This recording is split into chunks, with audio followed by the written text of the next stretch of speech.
अस्सलामुअलैकुम रहमतुल्लाहि वबरकातुहू। दोस्तों, आज हम बात करेंगे जनाब ग़ुलाम नबी आज़ाद साहब की। ग़ुलाम नबी आज़ाद साहब कांग्रेस पार्टी के सीनियर लीडर थे।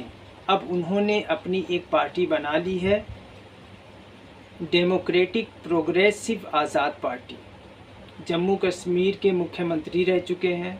मैं इनका नाम इसलिए ले रहा हूँ, इनकी बात आज इसलिए कर रहा हूँ क्योंकि हालिया दिनों में इन्होंने एक बयान दिया। वो बयान आपकी नज़रों से भी गुज़रा होगा। इन्होंने अपने बयान में ये कहा था कि इस्लाम धर्म जो है वो 1500 साल पहले आया है। उससे पुराना धर्म जो है वो हिंदू धर्म है, सबसे पुराना धर्म। और मुग़लों के साथ 10-20 लोग आए थे जो मुसलमान थे। बाकी तमाम के तमाम जो लोग हैं वो हिंदू धर्म से कन्वर्ट होके मुसलमान हुए हैं। और कश्मीर में जो मुसलमान हैं वो 600 साल पहले क्या थे? पंडित थे। ये इन्होंने एक बयान दिया। अब इन्होंने ये बयान क्यों दिया, इनको क्या मजबूरी आन पड़ी थी, अल्लाह बेहतर जाने। लेकिन मैं आपसे ये बताना चाहता हूँ और अपनी वीडियो के माध्यम से ग़ुलाम नबी आज़ाद साहब से ये कहना चाहता हूँ कि आप कश्मीर यूनिवर्सिटी से आपकी फ़राग़त हुई है, वो आप एक मुसलमान घर में पैदा हुए। आपको इतना भी नहीं पता कि कुरान मजीद जो है ये हमारे लिए आखिरी किताब है और इसका हर हर्फ हमारे लिए हुक्म का दर्जा रखता है। और हम कुरान मजीद पर ईमान रखते हैं, अलिफ से लेकर अल्हम्दु की अलिफ से लेकर वन्नास की सीन तक हम पूरा कुरान पर ईमान रखते हैं। इसको मानते हैं कि अल्लाह रब्बुल इज़्ज़त का कलाम है। उस कुरान में अल्लाह रब्बुल इज़्ज़त फरमाता है, व इज़ क़ाला रब्बुका लिल मलाइकति इन्नी जाइलुन फ़िल अर्दि खलीफ़ा, सूरे बकरा आयत नंबर 30, कि जब आपके रब ने फ़रिश्तों से कहा कि वो ज़मीन पर अपना खलीफा बनाने वाला है। तो ये खलीफा कौन थे? ये खलीफा इंसान थे, हज़रत आदम अलैहिस्सलातु वस्सलाम। और दुनिया के 3 बड़े मज़हब, इस्लाम, ईसाईयत और यहूदियत। इस्लाम, ईसाईयत, यहूदियत, इन 3 मज़हब के लोग मानते हैं कि हज़रत आदम अलैहिस्सलातु वस्सलाम पहले इंसान हैं जिनसे नस्ल इंसानी चली और दुनिया में इंसान तमाम इंसानों के बाप हैं ये हज़रत आदम अलैहिस्सलाम। और हज़रत आदम अलैहिस्सलाम को हम पैगंबर मानते हैं, अल्लाह का नबी मानते हैं। और हज़रत आदम अलैहिस्सलाम जहाँ आसमान से उतारे गए, जन्नत से उतारे गए, वो श्रीलंका था। तो हिंदुस्तान से तो हम देखते हैं इस्लाम की शुरुआत हुई। सबसे पुराना जो मज़हब है वो इस्लाम है क्योंकि शुरुआत ही हज़रत आदम से हो रही है। मैं ऐसे नहीं कह रहा हूँ, आज भी आप जाएं, अयोध्या एक शहर है हिंदुस्तान के सूबा उत्तर प्रदेश में। अयोध्या बड़ा मशहूर शहर है जहाँ बाबरी मस्जिद थी।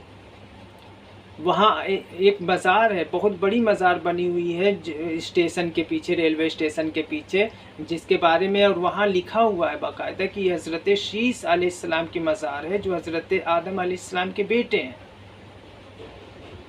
और क़राइन से हमें ये भी पता चलता है, बहुत से जब हम डीपली जाते हैं तो हमें ये पता चलता है, किताबों को जब पढ़ते हैं कि हज़रत नूह अलैहिस्सलातु वस्सलाम जो अल्लाह के रसूल हैं, पहले रसूल हैं और आदम सानी हैं, वो उनका ताल्लुक़ भी हिंदुस्तान से था।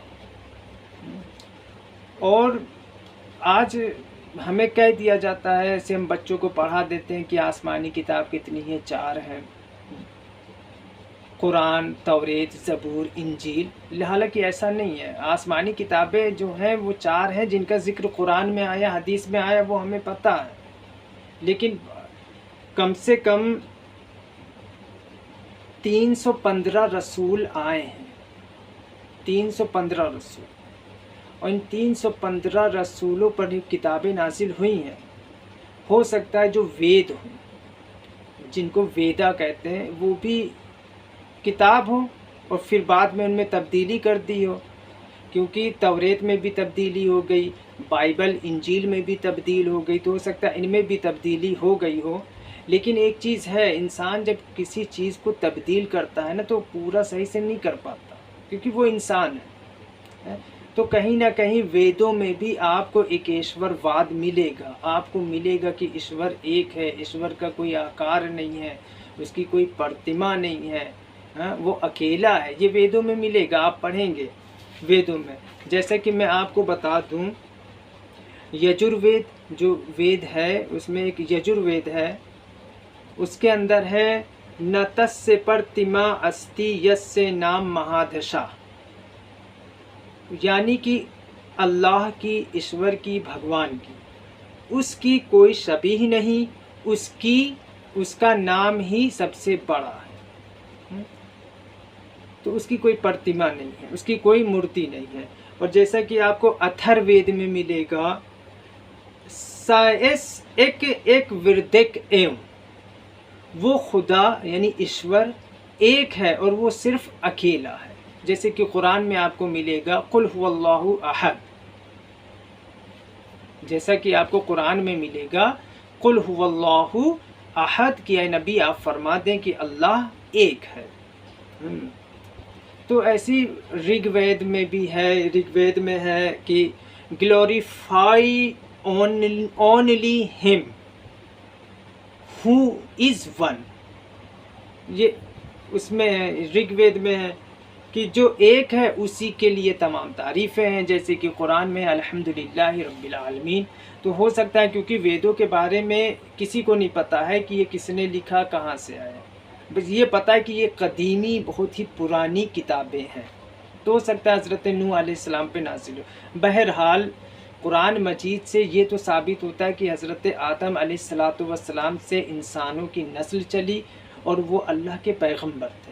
उनके बेटे हज़रत शीस अलैहिस्सलाम, फिर नूह अलैहिस्सलाम, फिर ऐसे करके तकरीबन कमो बेश 1,24,000 अंबिया किराम का एक सिलसिला चला, किताबों का एक सिलसिला चला। तो इस्लाम धर्म सबसे पहले, अब फिर इस्लाम धर्म अगर सबसे पहले है तो मूर्ति पूजा कहाँ से आ गई? तो भाई मूर्ति पूजा इसलिए आई क्योंकि दुनिया का आज भी एक उसूल है कि हमारे लोगों में अगर कोई बड़ा लीडर, बड़ा नेता जिसने अच्छे काम किए हों, तो लोग क्या करते हैं, उनके मरने के बाद उनकी मूर्तियां बनवा लेते हैं। आज आप देखिए, आपको जवाहरलाल नेहरू की मूर्ति मिलेगी, आपको महात्मा गांधी की मूर्ति मिलेगी, आपको डॉक्टर भीमराव अंबेडकर की मूर्ति मिलेगी, आपको बहन मायावती जी की भी आपको मूर्तियां मिल जाएंगी, राजीव गांधी की मूर्तियां आपको मिल जाएंगी, इंदिरा गांधी की मूर्तियां आपको मिल जाएंगी, अटल बिहारी वाजपेयी की। यानी जो लोग अच्छा काम करते हैं और बड़े लोग होते हैं, नाम वाले होते हैं, जो समाज की खिदमत करते हैं, समाज को दिशा देते हैं, तो लोग क्या करते हैं, उनकी मूर्तियां बना लेते हैं।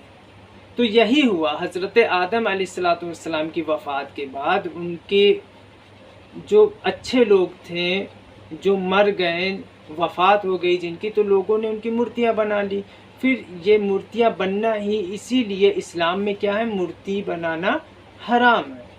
इसीलिए तस्वीर बनाने वाला और बनवाने वाला कहा गया कि दोनों जहन्नमी हैं।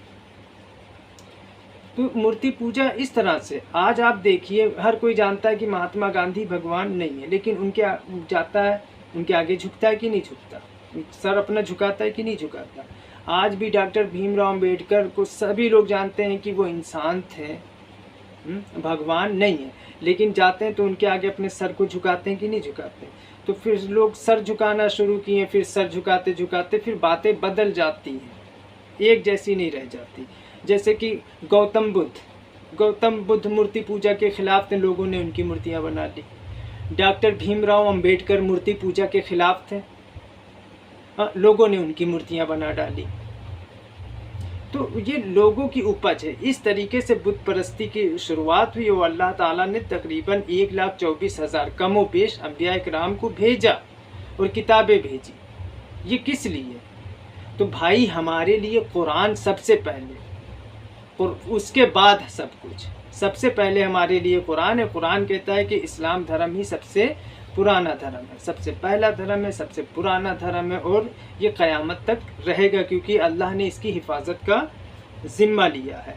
अब उन्होंने दूसरी बात ये की कि मुग़लिया फ़ौज जो आई उसमें 10-20 लोग थे जो मुसलमान थे, तो वो फिर बाद में सब कन्वर्ट हुए। तो ऐसा नहीं है, मुग़लों से पहले भी इस्लाम हिंदुस्तान में आ चुका है। हज़रत सैयदना उस्मान गनी रज़ी अल्लाह ताला अन्हु के ज़माने में लोग काबुल कंधार तक आ गए थे, ये इलाके फ़तेह कर लिए थे मुसलमानों ने।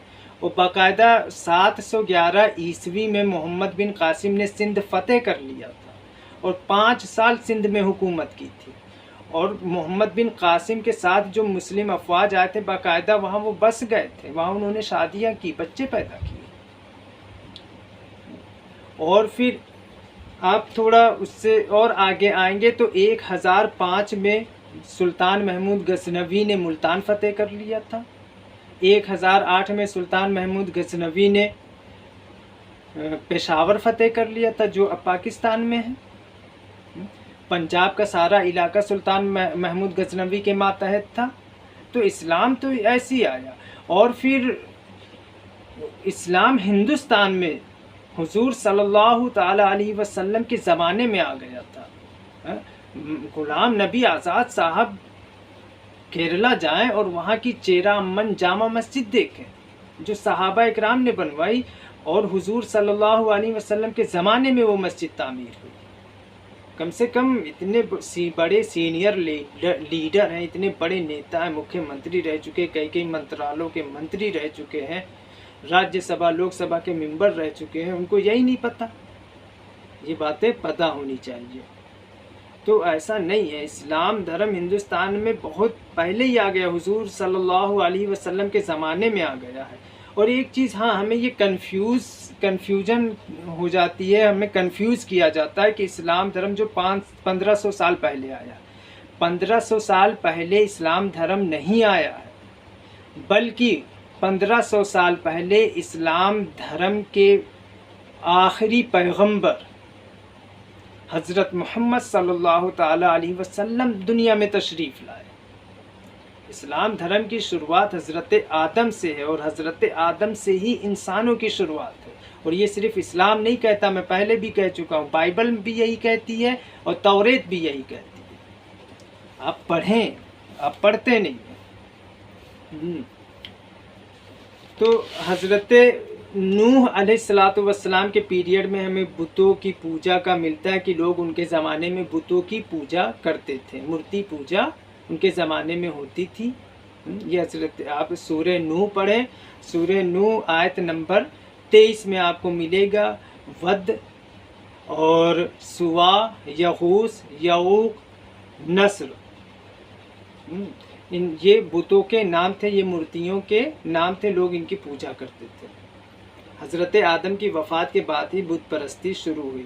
तो इस्लाम धर्म सबसे पुराना धर्म है और मुग़लों के ज़रिए हिंदुस्तान में नहीं आया। मैंने बताया मोहम्मद बिन कासिम है, महमूद गज़नवी है, और महमूद गज़नवी के दौरे हुकूमत में, यानी गज़नवी जो ख़ानदान था इसकी हुकूमत में एक बहुत बड़े सूफ़ी गुज़रे हैं, उस्मान, बहुत बड़े सूफ़ी गुज़रे हैं जिनका नाम है हज़रत अली बिन उस्मान हिजवेरी रहमतुल्लाह अलैह अल मारूफ दातागंज बख्श। इन्होंने बड़ी तबलीग की है इस्लाम की, बड़ा फैलाया इन्होंने इस्लाम लोगों में। और फिर अब अगर हम आ जाए मोहम्मद शहाबुद्दीन मोहम्मद गौरी के पीरियड में, जिन्होंने पृथ्वीराज चौहान से जिनकी लड़ाई हुई थी, पानीपत का युद्ध हुआ था जिनका 1192 में, तो उसके दौरे हुकूमत में हज़रत मुइनुद्दीन हसन संजरी चिश्ती, जिनको ख्वाजा गरीब नवाज़ कहते हैं, जिनके अजमेर में दरगाह है, अजमेर में जिनकी मज़ार है, वो तशरीफ़ लाए हिंदुस्तान और इस्लाम फैलाने में हिंदुस्तान में सर फहरिस्त उनका नाम आता है कि सबसे ज़्यादा इस्लाम की तबलीग अगर किसी ने की है तो वो ख्वाजा गरीब नवाज़ हैं। और मुग़ल हुकूमत से पहले भी यहाँ अहद सल्तनत एक पूरी हुकूमत चली है जिसमें ग़ुलाम डायनेस्टी है, आपकी तुगलक डायनेस्टी है, खिलजी डायनेस्टी है, सैयद वंश है, लोधी वंश है वगैरह, ये सारे ये कौन थे? ये मुसलमान ही तो थे। कुतुबुद्दीन ऐबक मुसलमान था, सुल्तान इल्तुतमिश भी मुसलमान था, रज़िया सुल्ताना भी मुसलमान थी, मोहम्मद तुगलक भी मुसलमान था, इब्राहिम लोधी, ये सारे कौन थे? ये सब मुसलमान थे। और इनके पीरियड में मैं आपको बताऊं, इस तबलीग का काम बहुत ज़ोर शोर से चला है। और एक चीज़ और क्लियर कर दूं कि तबलीगी काम में जो हमें कहा जाता है कि मुसलमानों ने हिंदुओं को डरा धमका कर ज़बरदस्ती उनसे इस्लाम कबूल करवाया है, तो ऐसा नहीं है। क्या आपने हिंदुओं को कमज़ोर समझ रखा है? राजपूतों को आपने कमज़ोर समझ लिया, गुजरों को आपने कमज़ोर समझ लिया है? कि तलवार से डर गए और इस्लाम कबूल कर लिया? हरगिज़ ऐसा नहीं है। ये जो औलियाए किराम थे, जो उलमाए किराम थे, अजमेर में हज़रत ख्वाजा गरीब नवाज़ हैं, और दिल्ली में कुतुबुद्दीन बख्तियार काकी, हज़रत निज़ामुद्दीन औलिया, मुल्तान में बहाउद्दीन ज़करिया मुल्तानी, शेख रुकनुद्दीन, अवध में मखदूम जहानिया, और बिहार जो हिंदुस्तान का एक सूबा है, शरफुद्दीन याहया मुनीरी, और दक्कन में गेसू दराज, हज़रत सैयद गेसू दराज। ये और भी हज़ारों उलमाए किराम और औलिया किराम थे जिन्होंने इस्लाम फैलाया। और इस्लाम ये घर घर लेकर नहीं गए थे, बल्कि अपने इखलाक लेके गए थे। रसूलुल्लाह सल्लल्लाहु अलैहि वसल्लम से जो इखलाक इनको मिले, लोगों ने इनके इखलाक को देखा, इनके तरीक़े को देखा, और फिर ख़ुद इस्लाम कबूल किया।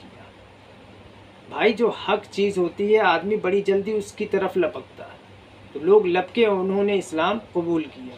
अगर आप ये कहेंगे कि इस्लाम तलवार के बल पे फैला है, तो मैं आपसे यही कहूँगा कि क्या यहाँ के हिंदू कमज़ोर थे जो डर गए? ऐसा नहीं है। ठीक है, तो ये भी हो गया कि मुग़लों से पहले ही इस्लाम आया। और मैं आपको बता दूं कि जो मुग़ल थे, इनमें सबसे ज़्यादा हुकूमत किसने की? अकबर ने की। जलालुद्दीन मोहम्मद अकबर। अकबर कैसा बादशाह था? कैसा था आप खुद जानते हैं। वो तुम मुसलमान भी उसको मुसलमान नहीं कहते। उसने एक अपना एक अलग दीन चलाया था, दीन इलाही से नाम का। तो आप कहते हो कि मुग़लिया हुकूमत में इस्लाम लोगों ने कबूल किया। भाई, इस्लाम पर तो कोई काम ही नहीं किया मुग़लिया हुकूमत ने, बल्कि मुग़लिया हुकूमत ने एक नया दीन स्टार्ट कर दिया था अकबर ने, और उसी के दीन पे उसका बेटा था। हाँ, थोड़ा बहुत जो काम हुआ है वो हज़रत औरंगज़ेब के पीरियड में हुआ है। बाकी कोई मुग़ल जो बादशाह होते थे, इन्होंने इस्लाम पर कोई काम नहीं किया। तो आप हमें ये ना बताएं। लोग जानते हैं, लोग पढ़ते लिखते हैं, अब लोग जाहिल नहीं रह गए। आप ज़्यादा दिन आप बेवकूफ़ नहीं बना सकते हो किसी को। और जम्मू कश्मीर की अगर हम बात करें, तो 14वीं सदी के शुरू में ही वहाँ मुसलमानों की हुकूमत कायम हो चुकी थी। जिस वक्त हिंदुस्तान में तुगलक ख़ानदान की हुकूमत थी, कश्मीर में शहमीर नाम के एक शख्स थे और उनका लक़ब शमसुद्दीन था। इन्होंने अपनी हुकूमत का शुरुआत कर दिया था, और इनकी हुकूमत के दौर में एक अल्लाह के वली गुज़रे हैं, सैयद अली हमदानी। इन्होंने इस्लाम पर और तबलीग इस्लाम पर बहुत बड़ा काम किया है। तो जब हम इस्लाम फैलने की बात देखते हैं कि लोगों ने इस्लाम कबूल किया, वहाँ आप किसी बुज़ुर्ग का नाम ज़रूर आपको मिलेगा, किसी बादशाह का नाम नहीं मिलेगा। हाँ, बादशाहों का कोई रोल नहीं है इसमें, सारा का सारा इन सूफिया किराम का काम था, औलिया किराम का काम था, उलमाए किराम जो थे इनका काम था। तो आप खुदा के लिए ऐसी बातें न करें, बल्कि पढ़ें। आप होंगे नेता, आपकी कोई मजबूरी होगी, आप आज़ाद हो गए या ग़ुलाम हैं, हमें इससे कोई लेना देना नहीं है, लेकिन कम से कम सच तो बोलिए। कुरान कहता है कि इस्लाम सबसे पुराना धर्म है, सबसे पहला धर्म है, हज़रत आदम से ही इसकी शुरुआत हुई। हाँ, इस्लाम मुकम्मल हुआ 1500 साल पहले। आखिरी नबी सल्लल्लाहु ताला अलैहि वसल्लम 1500 साल पहले अरब में पैदा हुए। तो आप मुसलमानों, आपको कंफ्यूज नहीं होना है। बिल्कुल किसी के झांसे में नहीं आना है। आपसे लोग कहें कि आपके पूर्वज हिंदू थे तो आप भी हिंदू हो जाओ, या फला थे तो फला हो जाओ, तो मैं आपसे सिर्फ ये कहूँगा कि बहुत सी ऐसी चीज़ें हैं जो हमारे पूर्वज, बहुत सी ऐसी चीज़ें थीं जो गलत थी, तो ज़रूरी नहीं है कि वो गलत करते थे तो हम भी करें। मिसाल के तौर पे हमारे पूर्वज क्या करते थे, लोगों का एक बहुत बड़ा तबका था जिनको दलित कहा जाता है, उनके साथ हमारे बुज़ुर्गों ने क्या हाल किया, बताओ कितना जुल्म किया दलितों पर। तो क्या हम भी उन पर अब जुल्म करें? हमारे बुज़ुर्ग, अगर हम ये मान लें कि हमारे बुज़ुर्ग थे, हमारे बुज़ुर्गों ने एक सती प्रथा चालू कर रखी थी, बेवा औरत को उसके पति की चिता पर जला दिया जाता था, तो हम इसलिए इस चीज़ को करें कि हमारे पूर्वज ये करते थे? जी नहीं। अगर आप जान गए सच क्या है तो अक्लमंदी इसी में ही है कि आप सच बात को कबूल कर लें, आप हक बात को कबूल कर लें। ज़रूरी नहीं है पूर्वज आपके चोर थे तो आप चोरी करें, पूर्वज आपके डाकू थे तो आप डाका डालें, ये बिल्कुल ज़रूरी नहीं है। ज़रूरी ये है कि आप एक अच्छे इंसान बने, मुसलमान बने, जो आपका कदीमी मज़हब है। अल्लाह रब्बुल इज़्ज़त से दुआ है कि मौला करीम शैतान के झांसों से हमारी हिफाजत फरमाए, हमें अपनी पनाह में ले और मरते वक्त हमें मुसलमान उठाए। अस्सलामु अलैकुम रहमतुल्लाहि व बरकातुहू।